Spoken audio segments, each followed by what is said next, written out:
So welcome back to Third Age Reforged and to another battle replay. This one again is going to be on the Runic Encampment. I don't know the exact name of this map to be fair, but I've always known it as the Runic Encampment because I do remember that this map first appeared quite a long time ago at this point as a scenario. And this one is going to be a 1v1. Again, this is actually a pretty decent map for a 1v1 because one player is afforded the luxury of having a lot of hiding places.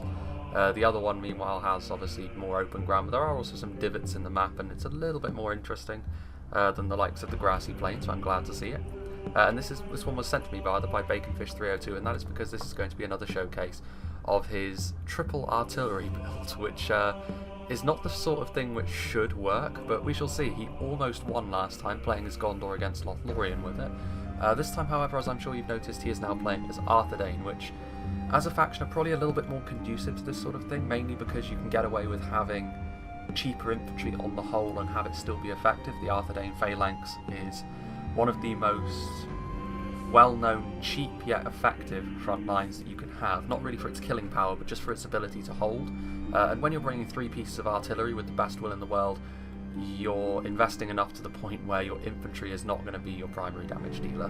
But we'll go through his army composition as a whole, and we may as well get out of the way right now. He has obviously a ballista, a trebuchet, and a catapult. Now, a ballista and a catapult on a field battle you might see from time to time. A catapult just to apply a bit of pressure on your opponent, maybe get them to move forward, or at the very least make them spread out.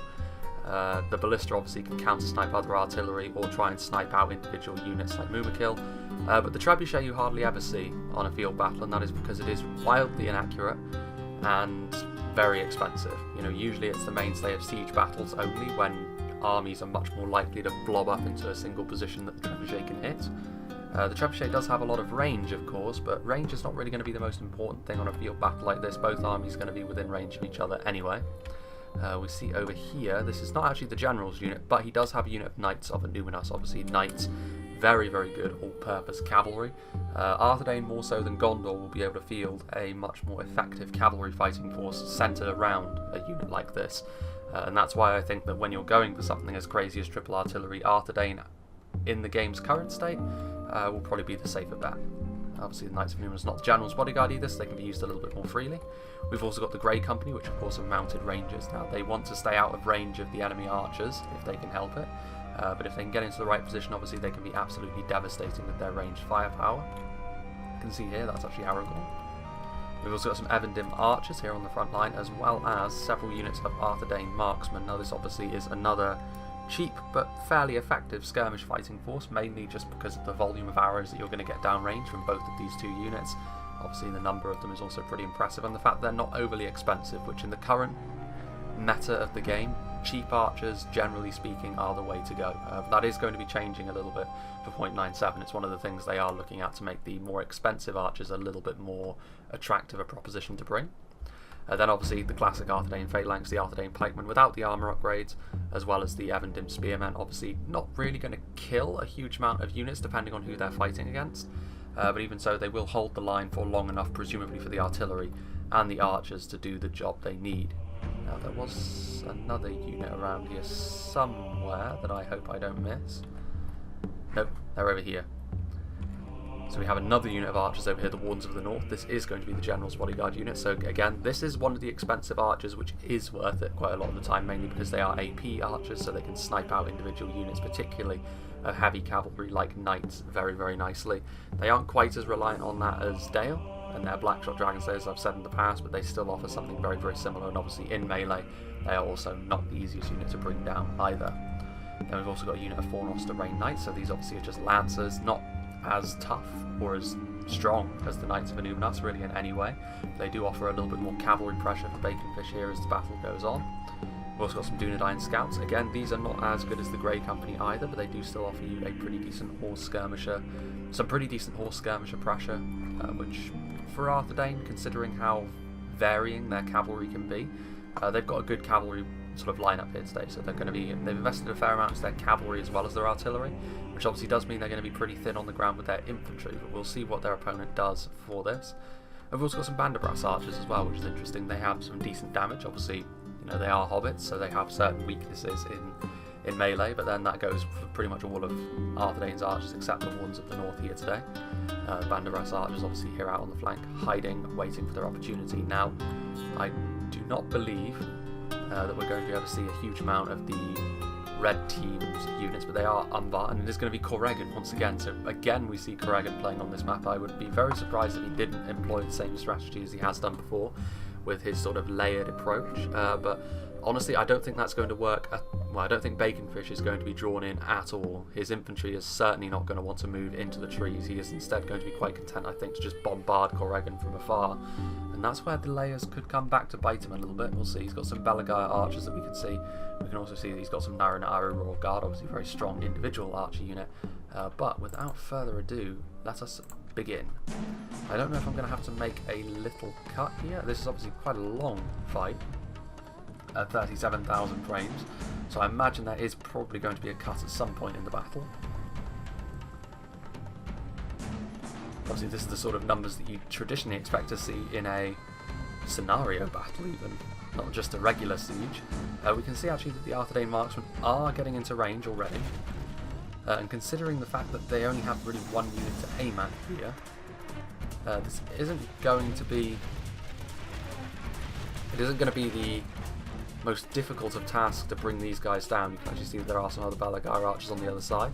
Obviously they are very good in a skirmish fight because of those little bucklers, the fact they have pretty decent armour values as well. But Arthedain in general, they've brought enough archers to the point where I think they're probably just going to be able to absorb any casualties, although the Belagire archers are actually going for the Arthedain phalanx instead.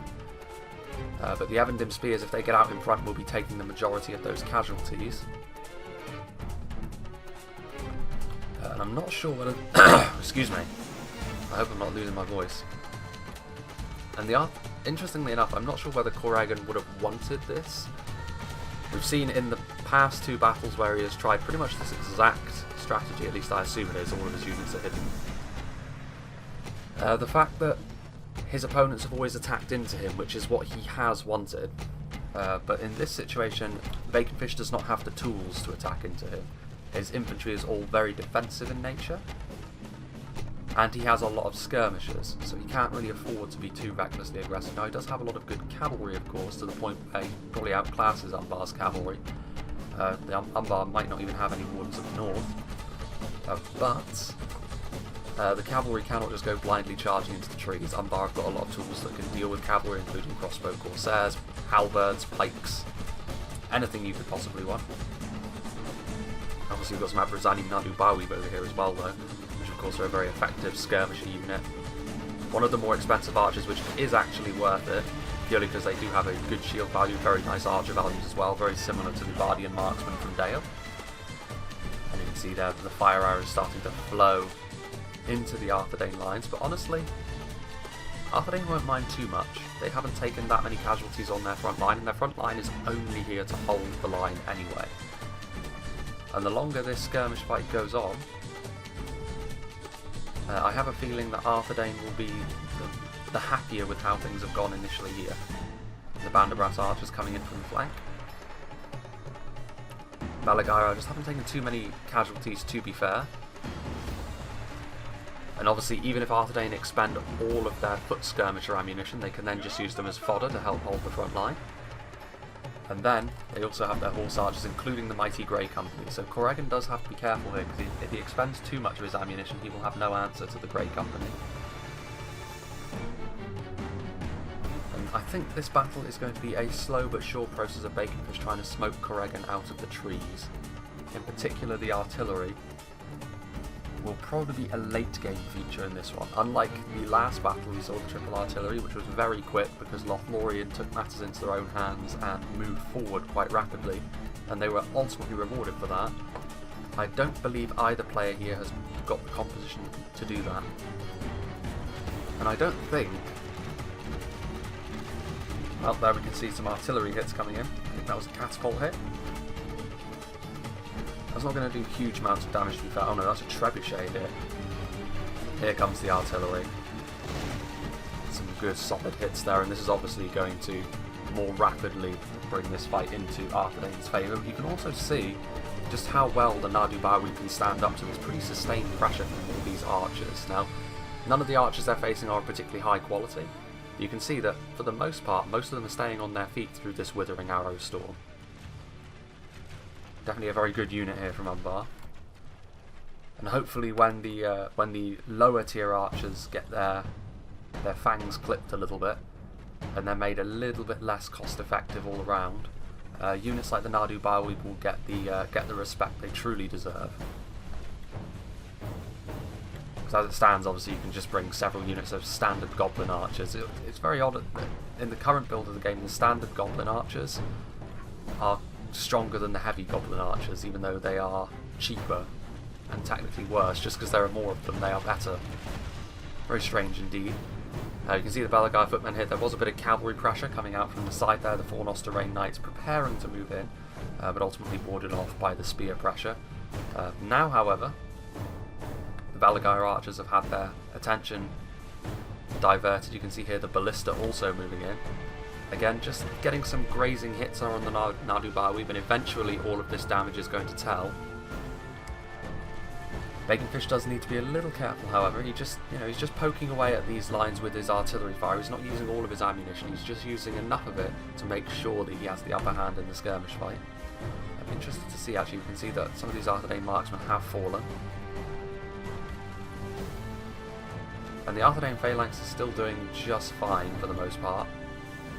The Evendim Spearmen and the Arthedain Pikemen working well in tandem. Obviously the shields on the Evendim Spearmen, they are the more sacrificial unit, guarding the lives of the more important pikeman. And so far this is just a battle more reminiscent of Napoleon Total War. Two lines of ranged units firing at one another. And in particular, considering it's two factions which are based a little bit more around survivable skirmishes rather than damage dealing. Balagai archers out here on the flank, yeah, they're starting to take a fair amount of losses at this point. The Arthedain skirmish is just sort of manoeuvring around to try and get into the best position to fire. They do need to be careful, however, because while they're in transit, this is the ideal time for Umbar to try at least and even the score a little bit. But for the most part, they're trying to go for the Arthedain Phalanx, which is, mixed success. Well, not really any sort of success, to be honest. To be brutal, I don't think that that's really yielding too much in the way of results. I can understand why, because that would rob Arthedain pretty much of all their infantry, but here we can see that the Fornoster Knights are going to charge in this time. They are fully committed at this point to the charge, and that was a nice charge. They do need to get out of there pretty quickly, however, because the Balagai footmen are on the way. That was a very nice charge there from Arthedain. They cut down that unit by a couple dozen unit models there, at least. And the Balagai footmen are now heading rather far out of the tree line. Evendim archers moving in. They might be out of ammunition at this point. You can see that Umbar now are trying to retreat. Chase them a little bit too far, perhaps. If they can engage those spears in melee, they could then recharge them with the Fornoster Knights. There's a very strange charge there.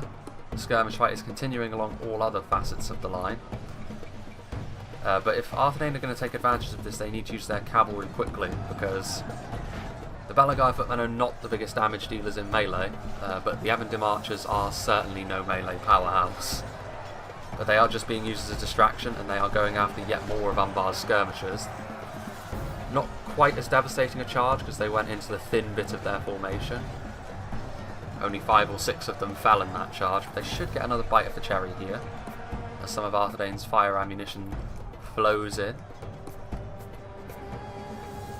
Good use of the single hit point lancers here. Will they turn around and get another charge off? Doesn't look like it. Looks like they're actually going to leave. It could be because they're feeling the pressure from all of these Arthedain skirmishers shooting at them. Oh, here are the Knights of Illuminas, actually. I did not notice them cycling around. And even with a relatively weak charge like that, they've already caused the Balagai footmen to think about routing. And of course the Knights of Illuminas have got the advantage of having multiple HP and very nice armor values and shield values, so these archers are unlikely to do much to them. In fact, these Balagai archers are still trying to shoot the Fornoster Knights. Those Evendim archers are now retreating. So it looks as though Arthedain are going to just pull back a little bit.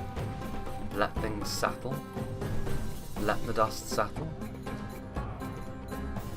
Corrigan's units have stopped firing. I'm wondering if they are out of ammunition at this point. They've got their swords out, so perhaps.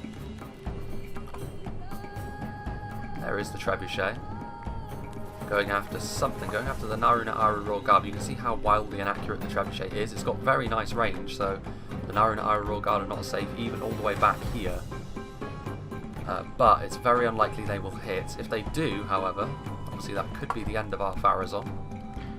Umbar's morale on their mid to high tier units is good though. It's only really their low tier Corsairs where they have morale issues. The Ballista is also going after the Royal Guard at this point. So I'm going to be interested to see how this continues, because neither player is going to be too eager to advance aggressively into the other. And something has to give at some stage. And honestly, with the composition of both players, they both have the right to not move forwards, really. Let's go from here.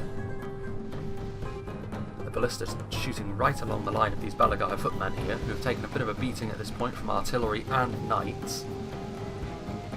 And so far, I think Umbar have probably lost the most. It says, well, it's dead even, but in terms of expense, Umbar, I would say, has certainly lost the most. Most of Arthedain's losses have come from their phalanx units, whereas Umbar have lost Nadubawi, Balagai footmen and Balagai archers, all of which are more expensive than Evendim spears. As you see some Evendim archers moving up as well, so just some probing attacks here, very tentative moves from both players, which again, considering both compositions, is very understandable. The Balagai footmen are going to move in to engage the Evendim archers in melee, which again is unsurprising, considering it's only Evendim archers, but this does open up the side of this Umbar skirmish line. The Fornoster Rain Knights getting a nice charge there into what remains of the Balagai archers. And you can see here some Corsair pikemen are just in behind. I'm actually a little bit surprised they weren't pushed up a little bit closer to defend the archers, because surely Corrigan must have known, based on the moves that Baconfish was making, that the archers were the intended target. Make sure that Umbar cannot sit back and skirmish, because that will of course open up Arthedain to bring forward their artillery without fear of reprisal. And those Balagai footmen have just been completely destroyed by the Knights of Anubis. Obviously a charge from a unit of Knights is so devastating, and this means the Evendim archers and the Fornoster Rain Knights can continue to push forward on this flank without too much worry. You can see that the Arthedain skirmish has moved up a little bit. We're sort of testing the waters, seeing if any Umbar units are going to break cover and come out. But Corrigan, very wisely actually, is not taking that bait. As soon as he moves forward to try and engage these marksmen, of course, that would be when all the units of artillery open up. There's still those horse skirmishers as well. The Evendim archers are moving back. And you can see here that Baconfish is taking this slow but steady approach. He's bleeding Umbar's resources slowly, which I like, considering his composition. Triple artillery is definitely not optimal, but making it work can be done. Another charge from the Fornoster Rain Knights. They need to be careful though, because the Abrazani Nadubawi collapsed in on them there, and now they got caught, and this is going to be the Corsair pikemen, so that was a good move there from Corrigan. But the Fornoster Rain Knights will get away. They didn't break. I'm actually a little bit surprised there. Cavalry really does not like being close to pikemen, especially considering the damage they'd already taken. That was another charge there, so that's more of the Umbar skirmishers dead and gone. And this is actually going to be Arthedain marksmen moving forward. Now, Nadubawi would be stronger. They make pretty decent makeshift line infantry actually, but they've already taken some substantial losses, and the Arthedain marksmen, you know, just being thrown in.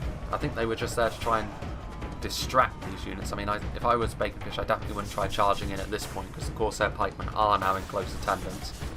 And if you can help it, you really don't want to start feeding kills into cheap pikes. That'd be a good way for Corrigan to start recouping some of his losses if he's able to sort of chase off a lot of this Arthedain cavalry. And again, Corrigan is pulling back,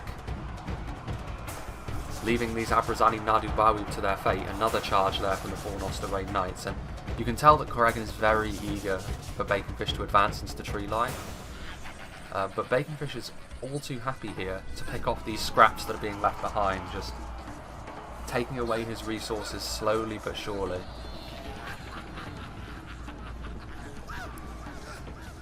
Still there's Evendim archers out on the front line, keeping an eye on the cavalry. The Knights of Numa still loitering with intent. This unit of 27 Balagar archers still has ammunition, but there's a very limited amount that a very depleted unit of archers like this can do. They are going after the Fornosterane Knights. They need to be real careful because the pikes are right there. They are going to get another charge here. A nice charge, and that might be enough to finish them off. Another unit of Balagar footmen, but the Fornosterane should be able to push through, and that's going to be the end of that unit of Balagar archers as well. And once again, the Fornosterane Knights manage to escape. They take a few more losses from the onrushing spears. These Nardu Bawi, however, are hopelessly outnumbered by these Arthurane marksmen. They're going to need the support of the Balagar footmen, but once again I think Corrigan is going to just retreat back into the tree line. This sort of layered approach does sort of... Every time I've seen this from Corrigan, there's always been units which are just sort of thrown under the bus. Their frontline units are just sort of hung out to dry, as it were. And in this sort of situation, he's not really been... It'd be interesting. I'm interested to see how this develops, because at some point something has to give from one of these armies. And I would imagine it's going to be Corrigan, simply because, you know, Baconfish still has ranged pressure that he can use. Here we can see more Balagar archers, onrushing Bandabras archers, and so far the only units which have engaged each other in melee really have been skirmishes. The irony. These Fornosterane Knights have really done a lot of lifting so far. They're starting to lose unit models, which means their charges are not quite as effective as they once were. But still. Now, however, we can see in the back line, these Knights of Numinous, they wisely back off, however, from the Corsair pikemen. There's some Corsair infantry back here also. Just keeping an eye on things back there as the situation develops. There's some more Balagar footmen here on the front line. But as I was saying, these Fornosterane Knights, they don't have as much men in the unit anymore, which means their charges are not as effective, but even so, they're still picking up a lot of good kills. And so far, the Arthurane skirmishers that are out of ammunition have done pretty well for themselves in melee. Unless Corrigan commits more men just outside the tree line over here, his initial line is going to fall away pretty quickly. Simply because his archers took more damage. You can actually see here that Baconfish, I think at this point, is going to try and pull back, try and maybe draw Umbar forwards a little bit. The Fornosterane Knights are actually broken at this point, as the crossbow Corsairs. You know, that would make sense. Straying into range of the crossbow Corsairs is immediately going to yield pretty good results for Umbar there, and this means Arthurane just going to pull back a little bit. So you can see that when Umbar actually do commit their resources forward, they won fairly easily, but I'm wondering if they should have done that maybe a little bit sooner. Because they took a lot of casualties they honestly didn't need to. It's all well and good sort of committing to this idea of a collapsible front line and try and draw your enemy into a sort of killing field over here. But when you see the composition of Baconfish, you should probably be sort of aware of the fact that you're probably not going to be able to do that. You know, he doesn't have really a huge amount of infantry. And you'd have to be quite foolish to just sort of charge into the heart of Umbar's positions over here. What's going on over here? The Balagar footmen are actually chasing. They really want these Bandabras archers dead. And here we can see the Arthurane marksmen charging in from the side. And I would be curious at this point whether or not these guys get reinforcements. If they don't, then Corrigan should never have committed them in the first place. The ballista is shooting into that unit of Balagar footmen over there. Bouncer forces is evenly matched. There is another unit of Evendim archers moving around here, getting ready to complete the surround on this unit of footmen. There's these Balagar archers just at the back over here, who are also going to charge into melee. But at this point, the Balagar footmen are completely surrounded. So it's probably not going to go too well for them, even though they are fighting hobbits with butter knives. Umbar skirmishers moving forward to get a surround on the surround. All sorts of encirclements happening over here, but again, neither side is really going to come out of this looking too great. But I would imagine that Arthurane will be the ones to feel more comfortable about this, as they will be able to deal with more expensive, perhaps more important Umbar targets. Some Wardens of the North over here as well. I'd be curious to see what they were shooting at, if anything. I think they're just going to retreat back over here. This might be a good time to use some horse archers.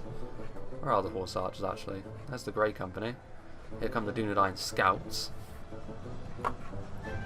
There isn't really anything close by that can trouble the horse archers at this point.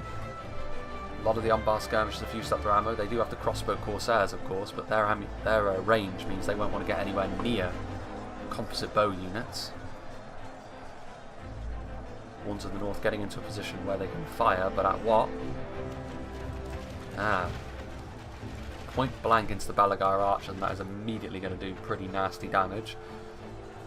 I would argue that maybe you don't really want to use the Warns of the North just yet. You know, the Dunedain Scouts might be a better choice. The artillery bombardment continues. That was a pretty decent hit on a unit that's in loose. It's on crossbows though, so they probably won't lose their effectiveness so easily. Balagar footman. Again, just another unit model going down there. 2 units of crossbow corsairs over here.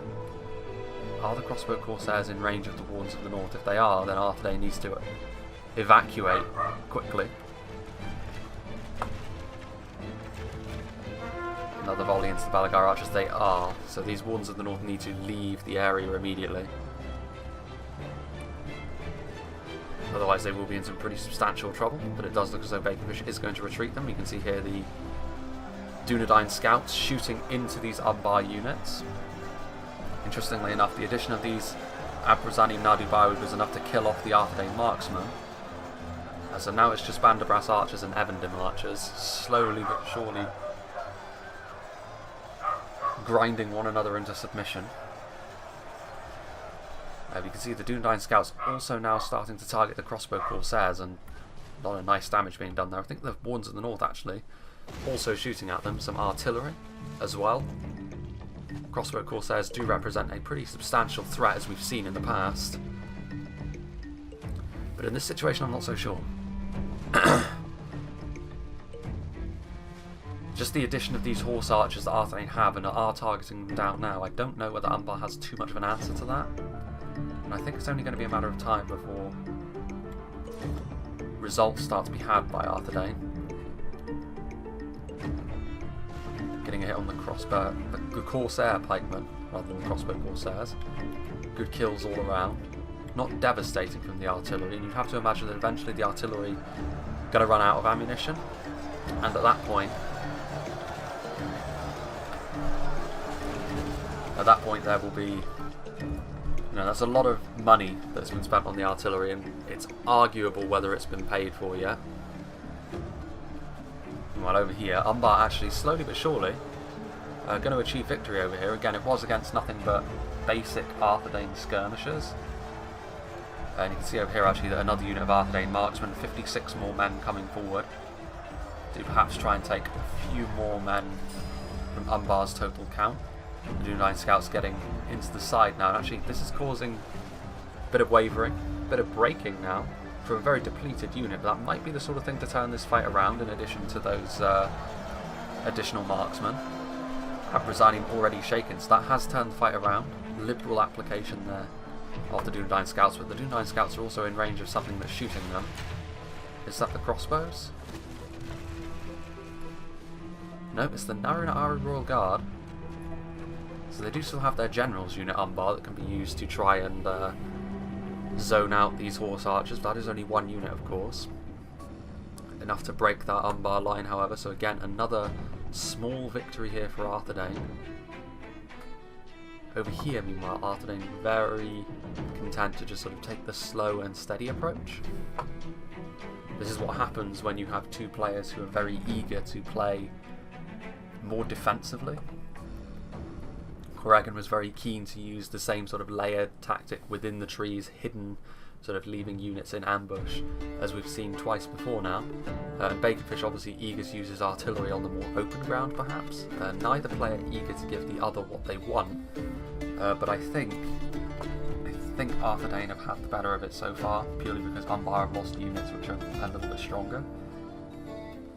Whereas Arthedain, really, they've only lost a couple units of skirmishers, a few members from their phalanx. You can actually see that the phalanx now behind the artillery. Arthedain very comfortable with the fact that Umbar is likely not going to be moving forward, and I think actually at this point it might be worthwhile making a little cut unless Arthedain is starting to make some moves with their horse archers. Dunedain Scouts sweeping across the field. Evendim archers also getting ready to move forward, because there is a limit to how sort of Arthedain can probe like this. Eventually you imagine they're probably going to have to commit their phalanx forward. More artillery shots coming in. And they are going after the Umbar General, but it's way back here. Trebuchet is unlikely to hit with the best will in the world. And even if it did, it would take several hits to damage the Naru Na'aru Royal Guard to the point where they weren't too effective anymore. They are obviously multiple HP spears in melee as well. Very similar to the Hearthguard of Amon Sul. What's going on over here? Umbar once again forming up another line, the Balagai footmen pouncing. But the Ebendim archers revealing their location, maybe going to engage them in melee. Some arrow fire coming in there from the Dunedain scouts into the Balagai footmen. And I think eventually, when enough of the Umbar infantry has been destroyed, that might be the best time for Arthedain to move their phalanx forward into the trees, because they still have their Knights of Illuminas as well, which in the late game, a unit of healthy knights is a real powerhouse.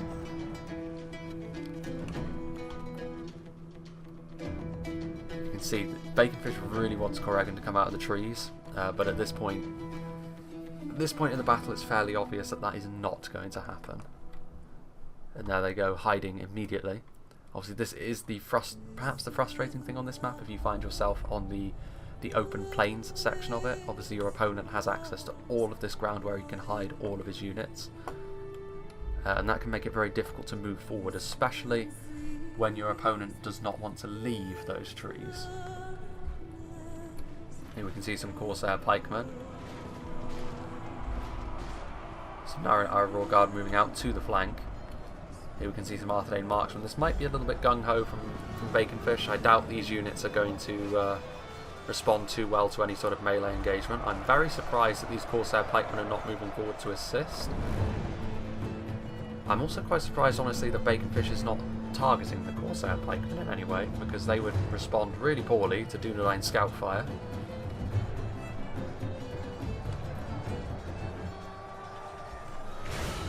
I think, yeah, the Naru Na'aru Royal Guard's still trying to zone out the Dunedain scouts. You can see the Wardens of the North also getting into position. Balagai footmen victory seems certain. Again, fighting nothing but Arthedain skirmishers. Bandabras archers moving around as well.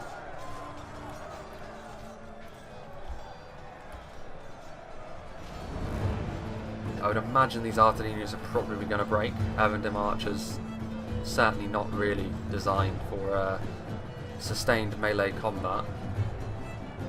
That there was Trebuchet fire. At least I saw the Trebuchet moving. You can see the Knights of Illuminus also manoeuvring around, the Wardens of the North shooting at the crossbow Corsairs. Again, if the crossbows go down, the Knights of Illuminus can basically run around the backlines with impunity.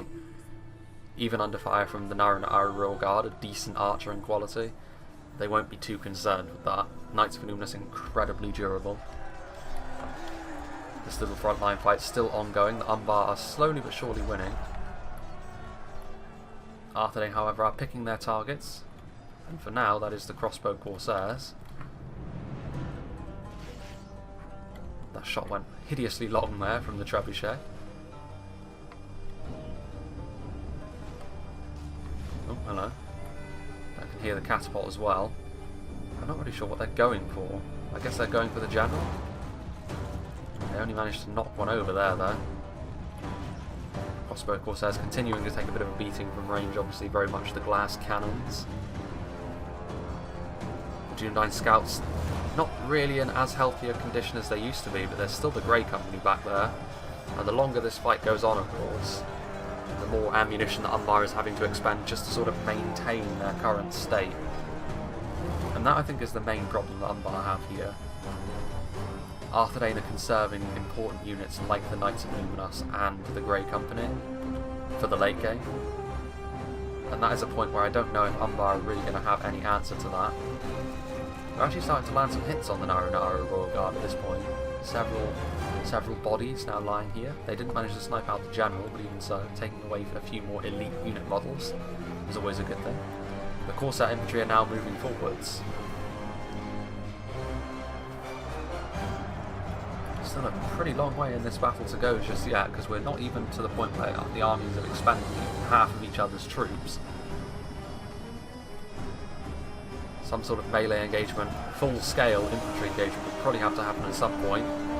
Here we can see the Corsair infantry moving forward to assist, obviously more akin to an Orc infantry unit like the Angmar Marauders this. Oof. That's Wardens of the North, that is. Expending the last few bits of their ammunition by shooting into this blob. Are they going to move forward? I mean, honestly, based on what Corrigan has been doing so far, I would not be too concerned about these pikemen budging an inch. You could be slaughtering a unit right in front of them and they probably wouldn't move. What is that? Oh, that's the ballista, not the Wardens of the North. My mistake. They're just not using the fire ammunition. They are still doing a fairly decent amount of damage as the catapult comes in. Obviously, fire ammunition is a little bit more deadly on artillery, but it is also less accurate. The catapult without fire ammunition is actually pretty damn accurate indeed, the ballista especially. Although with the ballista it's so accurate that I would probably just use fire ammunition at all times anyway. It goes to show how often you see the fire ammunition from the ballista if I didn't even know what it was.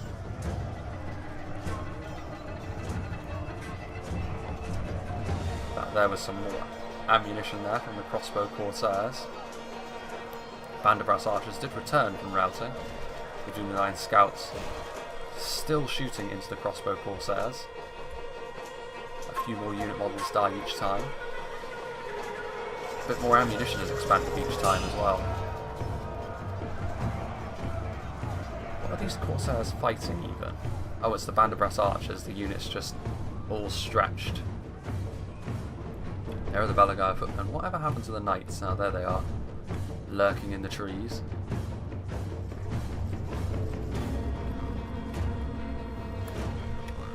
Another hit onto the crossbow Corsairs there. Yeah, this is two very defensive setups, just slowly grinding against one another.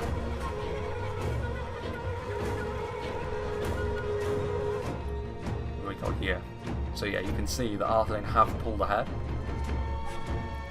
At this point though, Arthedain have also lost a fair amount of resources themselves, but again it's on nothing too important. The Fornoster Knights are probably the sort of biggest unit that Arthedain has lost, but even then, before they bit the dust, they did a fair amount of damage, certainly enough to justify their pick. Rousing a few units. This crossbow Corsairs just heading out to the flank. Might be time for the Grey Company, honestly. The Dunedain Scouts still have a bit of ammunition of their own. Just trying to pick away at these crossbow Corsairs. Another volley coming in there.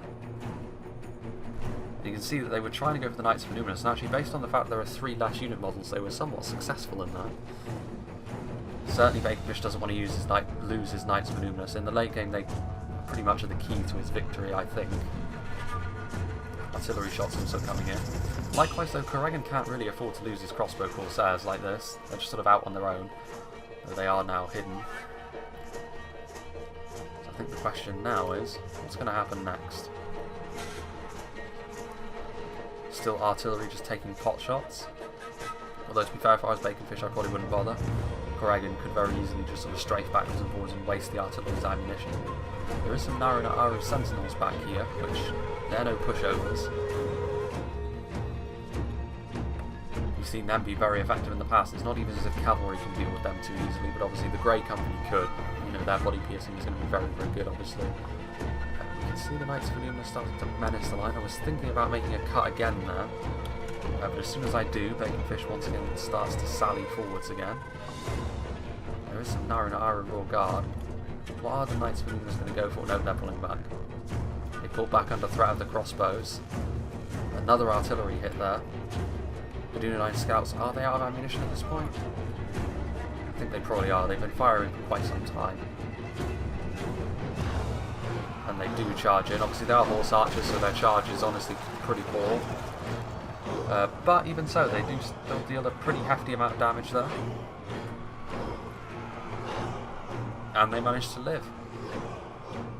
So there you go, the Grey Company still have yet to move. The artillery is still bombarding this position, and at this point they can scarcely miss, with the Corsair pikemen and the Naruna Iron Royal Guard also in close proximity.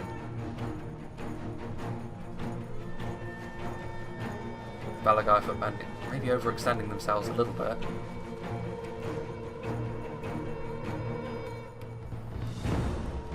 One of these trees, like camming it hard. Knights of Illuminus there, sort of loitering with intent again. Let's see. So at this point, Corrigan has lost half of his units. Battered units of Balagai footmen returning. But he still has his Naruna Ari. He may very well still have some pretty decent infantry left that we just haven't seen yet, like Castamir's Legion and Abarazani Nadu Zagar or Nadu Tariq as well. But I'm honestly really surprised that units like these Corsair pikemen are so static.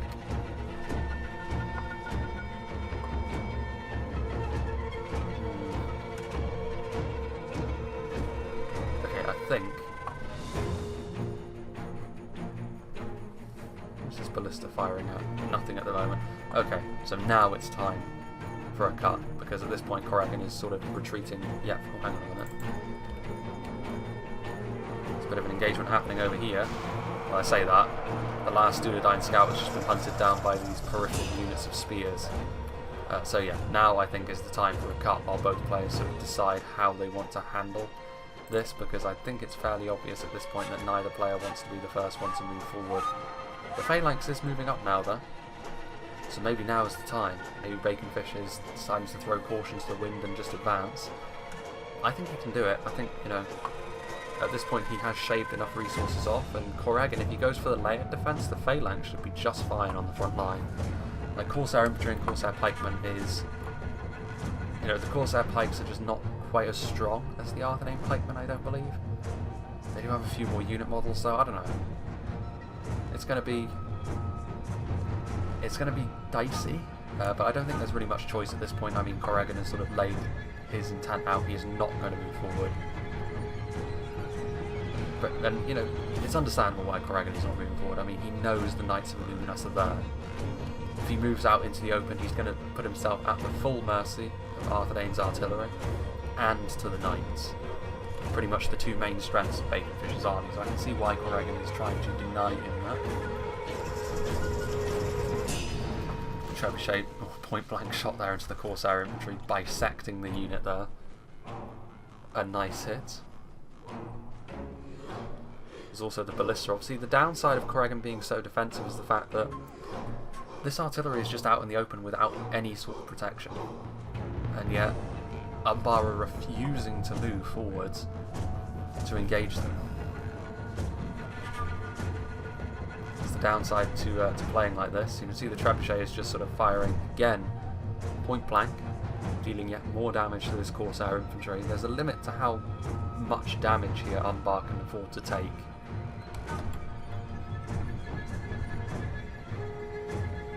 I'd be really curious to see how many kills that this Trebuchet has gotten over the course of the battle. It's such a rare thing to see a Trebuchet in a battle like this. Knights of Illuminus swinging further wide. The Grey Company are there. And of course you could say, well, he's not going to attack the ballista because the Grey Company's there, but you can't see the Grey Company, they're hiding, so... So Pikemen just sort of jockeying around, getting into a position. The crossbow Corsairs are firing, but at what?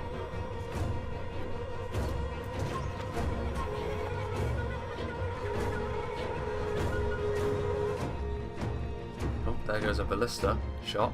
It only managed to kill one unit model though.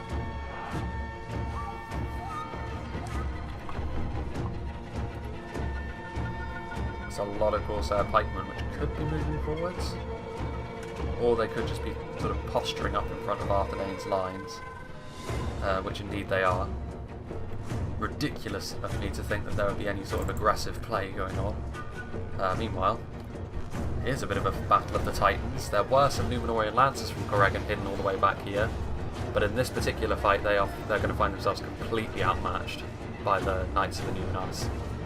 Anti-cavalry bonus, extremely high armour values. The Numenorian Lancers are no pushovers, But as Lancers, they are always going to be inferior to Knights in this situation. What on earth was that?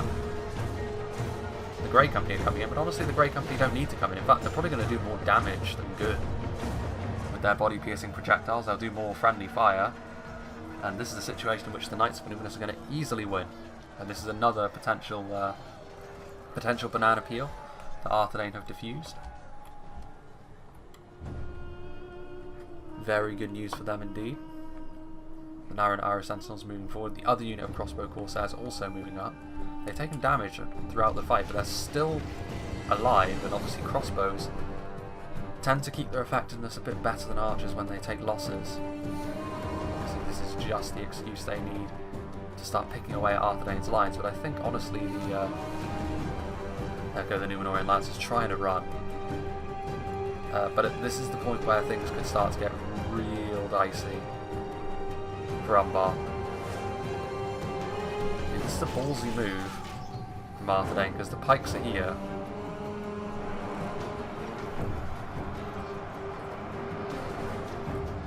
And the Knights of Anubis need to get out of there before the pikes start to poke and jab them to death. Balagai footmen are there as well. They're shaken. That could have been a pretty basic error there. Again, even leaving those crossbow Corsairs to do their own thing, they didn't actually lose a single unit model there. Or did they? No, they did. They lost one.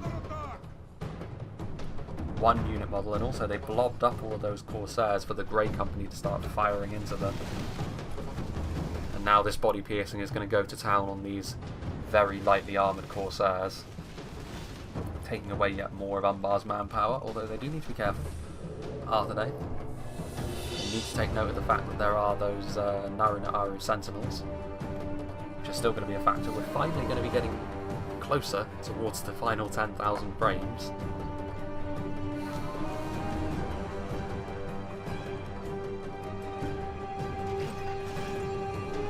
There we can see, oh hello, the Trebuchet there, going right along the Naru Royal Guard, and slowly but surely again, Umbar are starting to lose important units.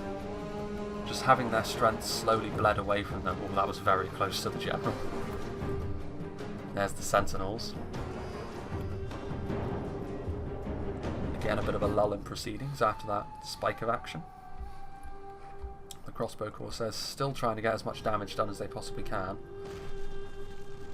More damage done to the Naru units. I think now is the point where Arthedain's phalanx is going to move forward, which I would honestly be unsurprised. They hold the advantage at this point, 8%. The longer they just sort of sit there, the more damage the crossbows will do without them being in melee, so they might as well make Umbar's front line pay for it. But no, Arthedain's front line just budging for it a little bit. This Arthedain, they're really hoping to snipe the general, I can tell. Half Arazon just out here taunting them. Now the Naru Royal Guard just pulling back. Probably going to pull back to where their sentinels are. The general just running away from those flying boulders. The phalanx is very slowly moving forward. In fact, we're going to go up to ×2 speed. Keeping an eye on that cavalry in the background over here. We might actually have some... we do have a melee engagement. Finally, the infantry lines of both teams finally meet. And it's only 27,500 frames into the battle. So, the Arthedain pikemen and the Emondon spearmen, but again, I'm actually flabbergasted at this point that Corrigan is not moving his Corsair pikemen to reinforce his Corsair infantry. I mean, I can understand that he's trying to keep his shape, but at this point there is really no point. Like, all throughout this battle, it's been one long story of Corrigan's units refusing to move and reinforce, and him losing units because of that.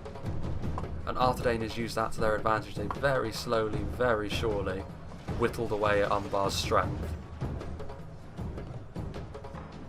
With a sub-optimal build as well. No one is going to suggest for a minute that bringing 3 units of artillery on an open field battle is the most effective way to do things.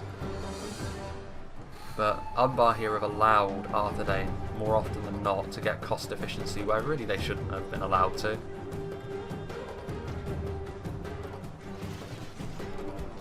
Knights of Anuminous just sort of menacing the flanks. The Grey Company are also over here. What are they shooting at? Ah, they're shooting along the line. Gotta be careful. Getting close to body-piercing projectiles like that when they're in full effect is a good way to crash your game. And obviously they are absolutely ripping through the Corsair Pikemen. The Knights of Anuminous need to be real careful because there's Naru and Aru Sentinels and crossbow Corsairs around. Very effective knight-killing partnership, that. Another unit model falls to the artillery. The Grey Company here, though, really proving their worth here in the late game, ripping these Corsair pikemen to shreds. And obviously this is going to leave Umbar with the genuine infantry advantage going into the later game. The enemy force remains. Going for a healthier unit now, spreading the damage evenly across all of his pike lines, which of course he can do. He has the luxury of doing this at this point. Umbar have put themselves into a corner again with this sort of tactic, and that was a point-blank hit from the artillery as well. Oof. There's some rotting meat as well, so this is the sign that Baconfish is finally running out of artillery ammunition, at least in one of his artillery pieces. Where are the knights? They still have 24 unit models and they are hiding at this point, waiting for their moment to strike. The Grey Company proving their worth here in the late game as well. Shooting along the formations here of the pikemen again, being given the perfect shot, and still, even under this sort of pressure, Corrigan refuses to move his pike lines. And a refusal to move here, I think, is what is ultimately going to be Umbar's undoing.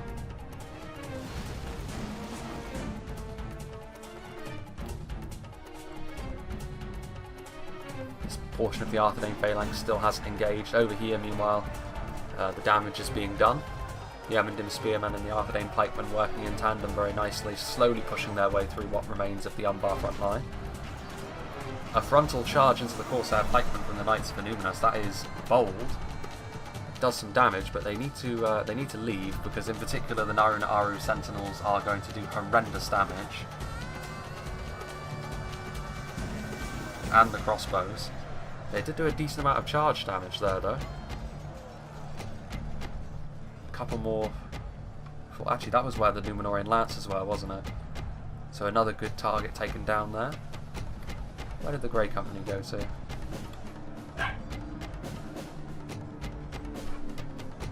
I've lost the Grey Company. Well, no matter. Their work is done. Oh, there they are. What are they going to do? Oh, hello. There's some Corsair infantry over here, revealing themselves. Not exactly the saviours that Umbar really need at this point. They need several units of Castamir's Legion, I think, to dig their way out of this hole. Basic Corsairs are not going to cut the mustard anymore. The rest of the Arthedain phalanx is now moving up, following the softening up process which the Grey Company engaged in. The more Corsair pikemen are finally moving to the front line, but far, far too late. This should have happened several minutes ago. Grey Company are now hiding. The Wardens of the North have moved forward, and obviously this is a fight which the Corsair infantry are thoroughly outclassed, and Wardens of the North will slowly but surely mulch their way through basic Corsair infantry. Killing off the Arthedain general might be a fairly solid idea for Umbar at this point, though. They need to cause some sort of morale shock. A lot of their front line, after all, from Arthedain is made up of just basic units. But I'm not really sure that Umbar have enough left at this point. Even the Naru and Aru Sentinels are just going to find themselves completely outnumbered. Oh, hello.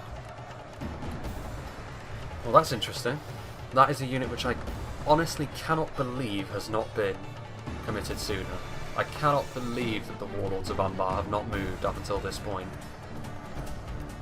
How is this even possible? Well, the Grey Company are just going to kite them, I think, for as long as they possibly can, do as much damage with their body-piercing projectiles as they can. But the damage from the artillery has already been done. I'm fairly sure the artillery is actually out of ammunition at this point. They are going to get a nice rear charge here into the Wardens of the North, I think, and that should do horrendous damage to them. Well, maybe not as much damage as I was thinking. I can't believe the Warlords have not been committed before now. All the damage that Umbar have been taking this whole time, and the Warlords have just sat there and watched. We've seen how much damage the Knights of Illuminus have done picking away at Umbar this whole time. And ultimately, the Warlords don't have the support anymore to turn this fight around, I don't think, because the Knights of Illuminus are on their way. The Grey Company are getting mulched in melee, but the Wardens of the North are over here as well, with a charge from the Knights of Illuminus. And you can tell the Warlords want out of there as quickly as they possibly can. They're going through the Wardens of the North to do it, though. Crossbow Corsairs are still firing. I can't believe that the Umbar player allowed it to get this bad before deploying them. You know, they're noticeably over 10 percentage points behind at this point, with not much left to their name other than a few Corsair units and some scattered units of Naru Na'aru.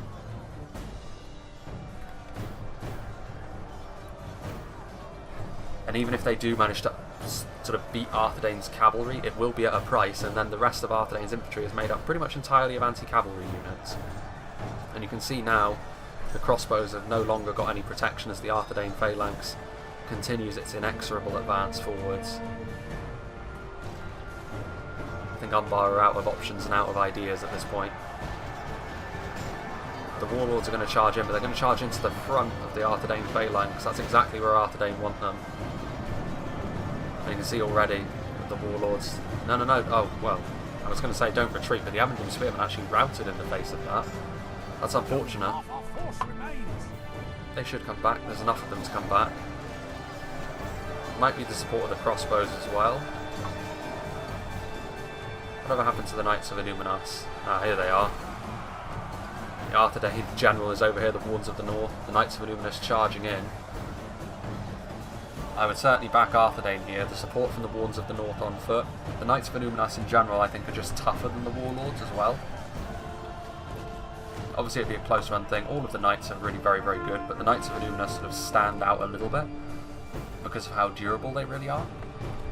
Ooh, a nice rear charge coming in here. Ensuring themselves a victory. Making sure that all aspects of their phalanx manage to get forward, routing off more of the Corsairs. Actually not routing them. They stay in position. That's impressive. Knights of Illuminus now running off.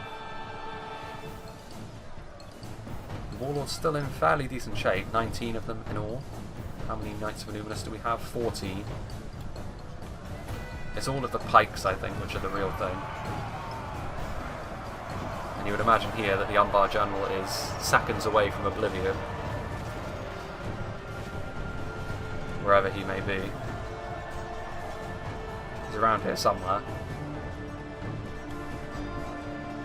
There he is. Our Pharazon. Well, here comes the Warlords. The catapult crew, however, breaking up the charge a little bit. Now the Avondale Spearmen charging in as well, bogging down the Umbar Knights in all of these low-tier anti-cavalry threats. If they'd committed the Knights sooner, think of what they could have saved. Well, there goes our Pharazon. Destroyed. It's really just going to be the Warlords left. The Warlords and the Naru Na'aru Sentinels, which, to be fair, I mean, the Naru Na'aru Sentinels are a very tough nut to crack, but at this point, the numbers discrepancy is so large. And it's a shame as well, because the Naru Na'aru Sentinels could have fought off a good amount of these units. If Umbar had just kept the deficit down a little bit more, they could have had a fighting chance here in the late game, but with units like Wardens of the North, still the Knights of Illuminus are alive. There's the artillery crews, still doing what they can.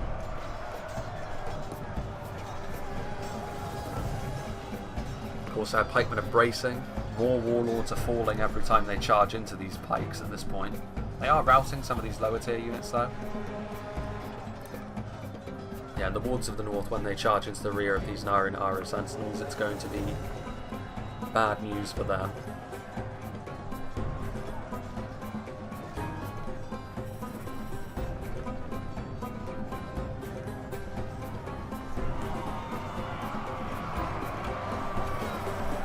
utilising their long swords here. And yeah, that was a nice charge, and the Naru Sentinels at this point. They may be very strong pikes, but like all pikes, as soon as their formation gets circumvented, they're going to start to struggle. The Warlords of Umbar chasing after some Trebuchet crewmen. And yeah, they're just going to be overwhelmed at this point. The Wardens of the North are just sort of giving the Arthedain units that quality they need to make sure of that victory. Knights of Illuminus getting a nice rear charge into the Corsair pikemen there. Not getting too many kills though, and actually paying the price a little bit for it. There's only 5 of them left. There's 16 Warlords of Umbar left. Knights of Illuminus would probably be best off just sort of hanging around near their own pikemen. It is possible to skewer your own cavalry on your own pikes. Going after the Wardens of the North there.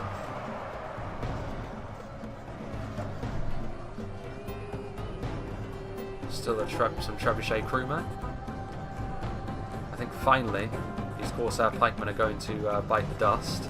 There's only 16 of them left. The combination of these ballista crewmen and these pikes over here are finally going to destroy the Corsair pikemen. Oof. Naru Sentinels, still just not enough of them. Those Wardens of the North did take the brunt of a charge from the Knights. Corrigan has pulled it back slightly in the late game, based pretty much solely on the strength of the Warlords.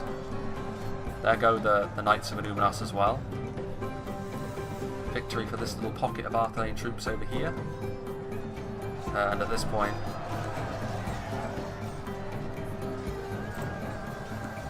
we're just going to be waiting for Umbar's army to fall apart once and for all. The ballista crew coming in. Just going to be using this unit of pikemen over here, I think, to try and zone out the Warlords, but then there's so many pikes involved in this blob over here.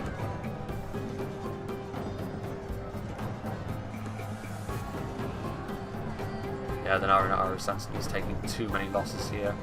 They're not going to be allowed a nice charge in the Warlords either by these pikemen. Even if they do, they will then immediately be surrounded by said pikes, and that will probably be it. The fact that there are still Wardens of the North in here means Arthedain are unlikely to suddenly fall apart. Arthedain still have their general as well, remember. They still have those crossbow Corsairs, but that's not going to be enough, and you can see that, you know, these Warlords need to be decisive here. Their Sentinels are crumbling under this pressure. It's a slow process considering this is a lot of Emendon units and just artillery crewmen, but it is going to happen.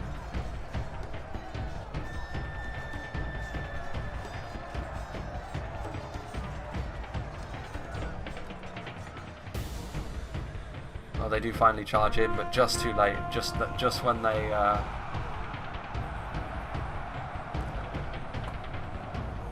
just when they were about to be finished off. Crossbow Corsairs are wavering. I